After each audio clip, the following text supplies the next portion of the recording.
നമ്മുടെ ഇന്നത്തെ റെസിപ്പി എളുപ്പത്തിൽ ചെയ്തെടുക്കാൻ പറ്റുന്ന ഒരു സ്വീറ്റ് ആണ്. നമ്മൾ വായിൽ വെച്ചാൽ അലിഞ്ഞു എന്ന് പറയില്ല, അത്രയും ടേസ്റ്റിൽ നമ്മുടെ വീട്ടിലുള്ള ചേരുവകൾ കൊണ്ട് പെട്ടെന്ന് തയ്യാറാക്കിയെടുക്കാം. ഒരു ചെറിയ ബൗളിൽ എടുത്തിട്ടുണ്ട്. നമുക്കിതിലേക്ക് 2 മുട്ടയുടെ മഞ്ഞ മാത്രമായിട്ട് എടുത്തിട്ടുണ്ട്.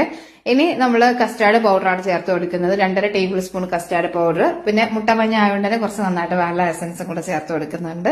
ഒരു 1/4 കപ്പ് പാലും കൂടി ചേർത്തിട്ട് നല്ലപോലെ ഒന്ന് മിക്സ് ചെയ്തിട്ട് നമുക്ക് മാറ്റി വയ്ക്കാം. ഇനി വേണ്ടത് പാലാണ് കേട്ടോ. അപ്പൊ ഞാനിവിടെ ഒരു 2.5 കപ്പ് അളവിലാണ് പാൽ എടുത്തിട്ടുള്ളത്.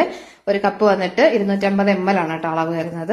ഇത് നല്ലപോലെ ഒന്ന് തിളപ്പിച്ചെടുക്കണം. അപ്പൊ ഇതൊന്ന് തിളച്ച് വരുന്ന സമയത്ത് ഒന്ന് നല്ലപോലെ ചൂടായതിനു ശേഷം നമ്മൾ ഇതിലേക്ക് കുറച്ച് പഞ്ചസാര ഒന്ന് കാരമലൈസ് ചെയ്തെടുക്കുന്നുണ്ട്. അപ്പൊ ഒരു ഫ്രൈ പാനിലേക്ക് ഞാനിവിടെ ഒരു 1/4 കപ്പ് പഞ്ചസാര ഒന്ന് മെൽറ്റ് ആക്കി എടുക്കുന്നുണ്ട്. നല്ലപോലെ ഒന്ന് മെൽറ്റ് ആയി വരട്ടെ കേട്ടോ.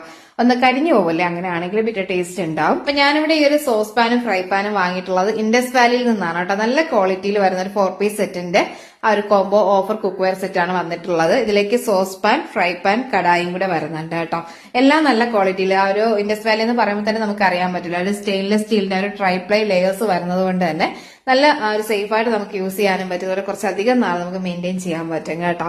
അപ്പൊ ഈ ഒരു പ്രോഡക്റ്റ് വാങ്ങാൻ താല്പര്യം ഉണ്ടെങ്കിൽ ലിങ്ക് എന്നോ പാനെന്നോ കമന്റ് ചെയ്താൽ മതി. അതുപോലെ തന്നെ നിങ്ങൾ പർച്ചേസ് ചെയ്യുന്ന സമയത്ത് ഈ ആസ്പിൻ എന്നൊരു കൂപ്പൺ കോഡും കൂടി യൂസ് ചെയ്താൽ എക്സ്ട്രാ 12% ഡിസ്കൗണ്ട് കിട്ടും കേട്ടോ. അപ്പൊ നമ്മൾ ആ ഒരു പഞ്ചസാരക്ക് നല്ലപോലെ മെൽറ്റ് ആക്കി എടുത്തിട്ടുണ്ട്.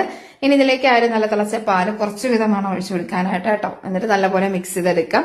ഇനി ഇതിലേക്ക് നന്നായി ചൂടായി വരുന്ന സമയത്ത് തന്നെ ആ ഒരു കസ്റ്റാർഡിന്റെ മിക്സ് ആണ് കേട്ടോ ഒഴിച്ചു കൊടുക്കുന്നത്. കുറച്ച് വിധം ഒഴിച്ച് കണ്ടിന്യൂസ് ആയിട്ട് ഇളക്കിയെടുക്കാം.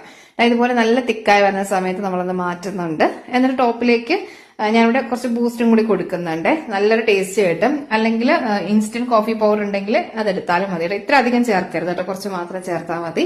പിന്നെ കുറച്ച് നട്ട്സും കൂടെ ഒന്നുകൂടി ടേസ്റ്റി ആക്കാനായിട്ട് കൊടുത്തിട്ടുണ്ട്. പിന്നെ ഫ്രിഡ്ജിലേക്ക് മാറ്റി നല്ലപോലെ തണുപ്പിച്ചെടുത്തിട്ട് സെർവ് ചെയ്താൽ മതി. അടിപൊളി ടേസ്റ്റ് ആണ് കേട്ടോ.